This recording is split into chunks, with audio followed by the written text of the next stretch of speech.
బీఆర్ఎస్లో ఉద్యోగాలు అంటే ఎమ్మెల్యేలు ఎంపీల ఉద్యోగాలు కోల్పోయి ఖాళీగా ఉన్న వాళ్ళు జనాలు అందామా, లేకపోతే నిజంగా బతుకు తెరువు కోసం తెల్లారు లేస్తే ఉద్యోగం కోసం పోరాడి వాళ్ళ బతుకు తెరువు కోసం వాళ్ళ జీవనం గడిపే వాళ్ళను జనాలు అందామా? తెల్లారు లేసి వాళ్ళ బతుకు తెరువు కోసం పోరాటం చేస్తూ వాళ్ళ ఉద్యోగాలు చేసుకుంటూ వాళ్ళ తిండి వాళ్ళు తినుకుంటూ వాళ్ళ జీవితం వాళ్ళు గడిపే వాళ్ళ దగ్గరికి వెళ్ళి మనం అడుగుదాం.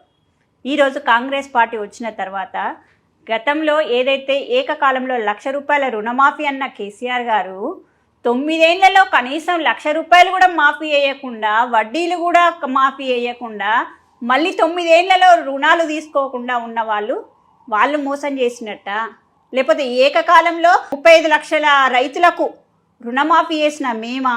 ఏదో జనాలను అడుగుదాం. రైతు బంధు పేరిట పుట్టలకు గుట్టలకు చెరువులకు రియల్ ఎస్టేట్ వ్యాపారులకు దారాదత్తం చేసే వాళ్ళు మోసం చేసినట్ట, లేకపోతే రుణమాఫీ వేసి పండించిన పంటకు దాన్ని కొనుగోలు చేస్తూ 500 రూపాయలు బోనస్ ఇస్తూ కొనుగోలు చేసిన మేము మోసం చేసినట్ట, 9.5 సంవత్సరాలలో ఒక గ్రూప్ 1 ఎగ్జామ్ పెట్టకుండా, 11 సంవత్సరాలు ఒక డిఎస్సి పెట్టకుండా, ఒక్క నియామకం చేయకుండా ఉన్న వాళ్ళు నిరుద్యోగులను మోసం చేసినట్ట, లేకపోతే 11 నెలల్లో 55,137 ఉద్యోగాలు ఇచ్చిన మేము మోసం చేసినట్ట? ఏదో ఒకసారి చెప్పాలి.